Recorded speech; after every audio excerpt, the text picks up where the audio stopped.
Hello everyone, সবাই কেমন আছো? আশা করি সবাই খুব ভালো আছো আর আমিও খুব ভালো আছি। তো আগের ভিডিওয়ে তোমাদেরকে বলেছিলাম যে নতুন আরেকটা ব্লগের সাথে তোমাদের সাথে দেখা হবে। তো যাই হোক, একটু লেট হয়ে গেল। কেন কি তোমরা যারা ভিডিও করো তো জানো এডিট করতে কতটা কষ্ট হয়। আর সত্যি কথা তো এত গরমে আর ভালোও লাগছে না। তো যাই হোক, আমার ভিডিওটা সকাল থেকে শুরু করছি। তো এখন কটা বাজে তোমরা কি কেউ জানো? আমি সচরাচর সকালবেলা উঠি না, যেহেতু শাশুড়ি মা বাড়িতে নেই। তো সকাল 4টের সময় উঠেছি। না উঠলে ফুল পেতাম না গাছের। তো আমাদের বাড়িতে প্রচুর গাছ, ফুল গাছ, তো ফুল পাওয়া যায় না, ওই কারণে সকালবেলা উঠতে হয়েছে। তো উঠে ফুল টুল তুলে সব মানে টুকিটাকি কাজ বাজ করে নিই। এবার উঠোনটা ঝাড় দিতে শুরু করে দিয়েছি। যাক, উঠোনে এত ধুলো মানে যেহেতু ঘর হচ্ছে আমাদের, তো বাড়িতে ঘর হলে জানো তো উঠোনে কেমন নোংরা হয়। তো যাই হোক, ঝাড়টা দিয়ে এখানে চলে এসেছি রাতের বাসনগুলো মাজতে। তো বাসনটা মেজে নিচ্ছি, মেজে নিয়ে দেন বাকি কাজগুলো করব। বরের জন্য রান্না করতে হবে, যেহেতু কাজে যাবেও। তো সকালবেলা এখন প্রতিদিন কাজে আছে, এখন ডেতে কাজ করে বলে সকালবেলা উঠতে হয়।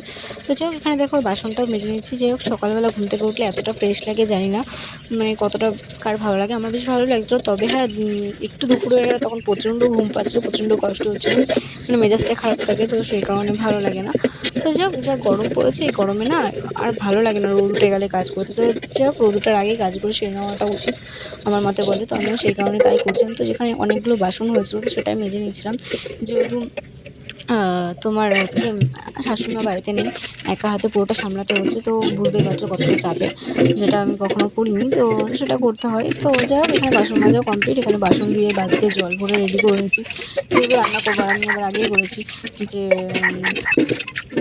আমার হচ্ছে তোমার সকাল মানে রান্না করার সময়, রান্না সকালে করি বা দুপুরে বা রাতে, যখনই করি আমি সব কিছু হাতের কাছে গুছিয়ে নিই, দেন রান্নাটা বসাই। নাহলে পরে গিয়ে এটা আনবো ওটা আনবো, আমার বিরক্তিকর লাগে। তো যাই হোক, দেখতে পাচ্ছি এখানে চলে এসেছি সবজি কাটতে, এগুলো সব কাটাকুটি করে নিচ্ছি। তো যাই হোক, অনেকে আবার এখানে বলতে পারো যে বাসি জামা না ছেড়ে রান্না করছি, এরকমটা না। আমি সকালে ঘুম থেকে উঠে ঝাড়টা দেওয়ার আগে নাইটটা ছেড়ে নিই। তো যাই হোক, যেহেতু ফুল তুলবো তো সব কোনো একটা ব্যাপার থাকে। তো যাই হোক, কোনো দিন আবার তোলা হয় না। তো যাই হোক, এখানে সব কাজ বাজ সেরে এবার রান্নার জোগাড় করে স্নানটা করে নিয়ে এসেছি। এবার স্নান করে নিয়ে এসে এই যে তোমার পুজো দিতে বসে গেছি। রান্নাটা এখন করবো না, রান্নাটা করবো বাট আগে পুজোটা দিয়ে নিই। যেহেতু শাশুড়িমা সকালবেলায় পুজো দেন, তো সেই কারণে আমিও সেটাই মেনে চলি, দুপুরে আর দিই না। তো সকালে পুজোটা দিয়ে নিচ্ছি, দেন এরপরে যাবো রান্নাটা বসাতে। তো আমরা সব গুছিয়ে নিয়েছি যাতে রান্নাটা করতে বেশিক্ষণ টাইম না লাগে। তো সেই কারণে এখানে পুজোটা দিয়ে নিচ্ছি, দেখতে পাচ্ছ ঠাকুরকে। তো যাই হোক, পুজো দিতে বেশ ভালোই লাগে। শাশুড়িমা থাকলে শাশুড়িমাই দেন, আমি খুব কমই দিই। তো যাই হোক, পুজো দেওয়া হয়ে যাবে, দেন তারপরে যাবো রান্না করতে, সেটাও তোমাদের সাথে শেয়ার করব। আর এখানে হচ্ছে একটা কেস হয়ে গেছে, তোমার আমি উলু ফার্স্ট টাইম দিতে পারি, বাট ফার্স্ট টাইম উলু দিলাম। দেন হচ্ছে শঙ্খটাও ফার্স্ট টাইম বাজলাম, বাট ভাবতে পারিনি যে বাজানোটা শিখে যাবো। যাই হোক, খুব ভালো লাগলো, একটা আনন্দ পেয়েছিলাম। বরকে বলছিলাম, দেখ আমি শঙ্খ বাজানো শিখে গেছি। তো যাই হোক, পুজোটা মন দিয়ে নিচ্ছি আর তোমাদের সাথে শেয়ারও করলাম আমার পুজোর ব্লগ। তো যাই হোক, এখানে শঙ্খটাও বাজিয়ে নিয়েছি, ফার্স্ট টাইম বাজিয়েছি, এত সুন্দর বাজাবো বুঝতে পারিনি। নিজের প্রশংসা নিজেই করছি। যাই হোক, আমি নিজের প্রশংসাটা নিজে করতে খুব ভালোবাসি। তো যাই হোক, এখানে দেখতে পাচ্ছ পুজোটা আমার কমপ্লিট হয়ে গেল। তো এবার যাবো হচ্ছে একবার তোমাদেরকে ঠাকুরটা দেখিয়ে নিই চলো, তারপরে রান্না করতে যাওয়ার সময় দেখা হবে। তো যাই হোক, এখানে দেখতে পাচ্ছ ঠাকুরগুলোকে তোমাদের সাথে একটু দেখিয়ে নিচ্ছি। এখানে আমার পুজো ডান। তো যাই হোক, এবার রান্না করতে চলে এসেছি, রান্নার ব্লগটা দেখাইনি। তো এখানে রাতের ব্লগটা তোমাদের সাথে আবার করেছি। যাই হোক, গরমে আর একা হাতে না সবটা মানে করে নেওয়াটা সম্ভব হচ্ছিল না। রান্না করবো না ব্লগ করবো, যেহেতু তাড়াহুড়োর ব্যাপার থাকে, সকালে বর ডিউটিতে যাবে। তো যাই হোক, রাত্রেবেলা ও এসে বলছিলো যে বিরিয়ানি করতে। তো আমি বললাম এই গরমে? তো বললো হ্যাঁ, বাড়ির বিরিয়ানিটাই খাওয়া বেস্ট। তো আমিও সেই মতে সব কিছু প্রস্তুতি নিচ্ছিলাম। আর ও তার আগে সব মানে ও কেনাকাটা করতে গেছে, চাল আর মাংসটা আমি বাকি সব রেডি করে নিয়েছিলাম। তো যাই হোক, এখানে মাংসটাও করে নিচ্ছি, ওখানে ভাতের জল মানে বসিয়েছি, ওটা ফুটলে তবেই চালটা দেবো। তো যাই হোক, চাল দেওয়ার আগে তোমাদের সাথে একটা জিনিস শেয়ার করি। তো দেখো, এখানে ভাতের মধ্যে মানে জল ফোটার আগে আমি একটু লেবু আর যেটা হয় আর কি, যা দেওয়া থাকে সেটা দিয়ে নিয়েছি, নুন। আর অনেকে তেল ইউজ করে, আমি তেলটা ইউজ করিনি, তবে লেবুটা ইউজ করলাম ফার্স্ট টাইম, বেশ ভালো হলো। আর এটা আমার ফার্স্ট বিরিয়ানি বলাটা ভুল, মানে ফার্স্ট আমি নিজে একা করেছি। এর আগে করেছি যতবার, দিদি ছিল সাথে, ওর জন্য মানে অতটা নিজের ওটা ধরি না, ওটা দুজন মিলে করেছি। তাই দিদি যেহেতু পারে, ও বাড়িতে ডেলি করে, আমি বাড়িতে আমাদের বাড়িতে সেরকম একটা খাই না কেউ। তো সেই কারণে আমি আমার বরই থাকি, আমি আরও খাই সেরকম একটা না। তো যাই হোক, এখানে দেখতে পাচ্ছ বিরিয়ানি আমার ডান। তো যাই হোক, বিরিয়ানিটা কেমন হয়েছে অবশ্যই বলো কমেন্ট বক্সে, বাট খেতে কিন্তু দারুণ ছিল, দুর্দান্ত হয়েছিল। তোমরা যদি কোনোদিন আসো আমার মানে বাড়িতে, তো অবশ্যই তোমাদের সাথে শেয়ার করবো। তো বন্ধুরা দেখো, একটু এত গরম পড়েছে, তো এখন বাজে দুটো দুটো না 1:30 মতো বাজে সামথিং। তো ভাবছিলাম কি করবো এই গরমে, আর ভালো লাগছে না। তো ভাবলাম যে একটু আমের শরবত করে খাওয়া যায়, কাঁচা আমের শরবত। আমার বড় অনেকদিন আগে বলেছিল যে কাঁচা আমের শরবত করলে বেশ ভালো লাগে। তো যখন আমি সেই কারণে দেখতে পাচ্ছ কাঁচা আমের শরবত করবো বলে একটা আম পুরাতে দিয়ে দিয়েছি। আমটা প্রচুর বড়, ভিডিওতে ছোটো দেখাচ্ছে, যেহেতু আমি আর বোন খাবো। বোন সেরকম খাই না, আমি একাই খাবো, বাড়িতে কেউ নেই, তার মধ্যে বড় নেই। তো আমি একটু করে খাবো আর একটু রেখে দেবো বড়ের জন্য, ও এসে খাবে। কারণ এখন গাছ থেকে আম পাড়া নিয়ে আমি আম পাড়তে পারবো না, কারণ অনেক উঁচুতে আমি পারি না। আর আগের দিন পাড় থেকে একটা মানে অর্ধেক কেটে পড়ে গেছে, আর অর্ধেক গাছের সাথে রয়েছে, তো বল পেরে দিয়েছিল। তো সেই কারণে বড় আসবে, দেন তারপরে পেয়ে রাখবো, কালকে ওকে করে দেবো। আজকে আমি করছি, তো একটু খাবো। প্রচণ্ড গরমে ভালো লাগে না। তো যাই হোক, আমি শরবতটা কীভাবে কী করি পুরোটা তোমার সাথে শেয়ার করবো, স্কিপ না করে দেখতে থাকো।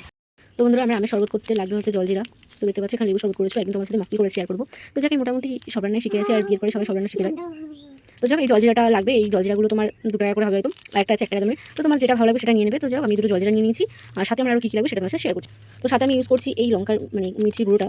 তো যাক, হালকা একটু দেবো, যাতে একটু জিনিসটা খেতে ভালো লাগে, একটু হালকা ঝাল হবে, হালকা টক হবে। তো হালকা মিষ্টি হবে, তো সেটা খেতে একটু অন্যরকম লাগে। তো যাক, আমি একটু এটাও দেবো। একটু আমি খোসাটাকে ছাড়িয়ে নিয়েছি, এতক্ষণ আমি ছাড়াচ্ছিলাম, বাট ভিডিওটা অনেক করেনি আমার বোন। তো যাক, তো এটাকে ছাড়িয়ে নিয়েছি। এবার এটাকে মিক্সারে দিয়ে একটু মানে আর কি মিক্স করে নিয়ে দেন তোমাদের সাথে দেখা হচ্ছে। চলো, আমটাকে এর মধ্যে দিয়ে দিচ্ছি মিক্সি জারে। তো তোমরা স্বাদ মতো চিনি দেবে। তো এখানে আমি 2 চামচ চিনি অ্যাড করবো। তো আর 2 চামচ চিনি অ্যাড না করবো না, কারণ আমটা প্রচুর টক। তো সেই কারণে এখানে আমি 3 চামচ মতো চিনি দিচ্ছি। তো তোমরা তোমাদের স্বাদ মতো চিনি দেবে। তো যখন আমটা প্রচুর টক হবে, তাই আমি চিনিটা একটু বেশি দিলাম। এবার তোমরা তোমাদের ইচ্ছা মতো দেবে। তো এখানে আমি দিয়ে দিচ্ছি, তোমাদেরকে প্রথমে দেখালাম যে একটু লঙ্কা গুঁড়ো দেবো, যাতে একটু ঝাল হয়। তো আমি একটা লঙ্কা গুঁড়ো দিয়ে দিলাম। এবার দেবো, তো যাক, এর মধ্যে একটু দেবো নুন। তো আমি দিলাম একটা মতো নুন। এবার এটাকে মিক্স করে নিই। তো বন্ধ।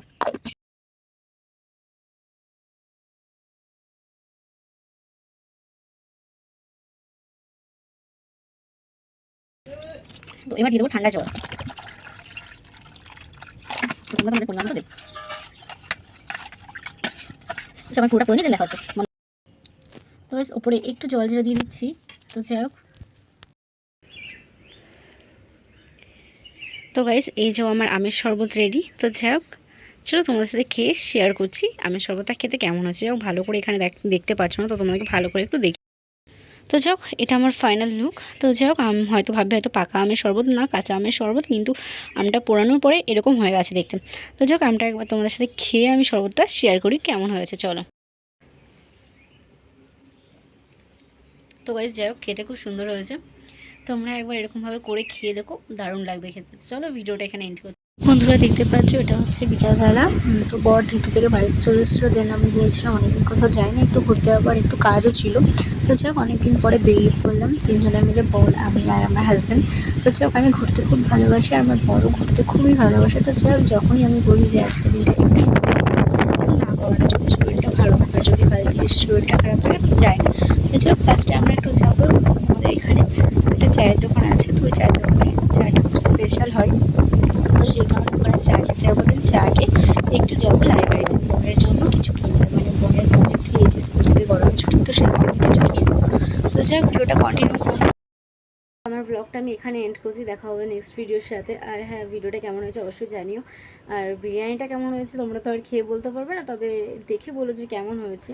আমার কাছে খুব ভালো লেগেছে। আমি আমার বরকে বারবার জিজ্ঞাসা করছিলাম বিরিয়ানিটা কেমন হয়েছে, তো বর বলেছে ভালো হয়েছে, খুব ভালো হয়েছে। তো বোনেরও খুব ভালো লেগেছে। যা বিরিয়ানিটা মানে সত্যি মুখে লেগে আছে। দোকানের বিরিয়ানি এতদিন খেয়েছি, অন্যের বিরিয়ানিও খেয়েছি, বাট আমার বিরিয়ানিটা যে ফার্স্ট টাইমে এত সুন্দর হবে আমি বুঝতে পারিনি।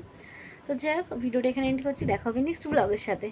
আর যাই হোক, বোনকে নিয়ে এসেছি, বড় বলছে যে একা একা থাকবি, বোনকে নিয়ে তো নিয়ে এসেছি। তো যাই হোক, আমি ভিডিওটা এখানে এন্ড করছি, দেখা হবে নেক্সট কোনো ভিডিওর সাথে।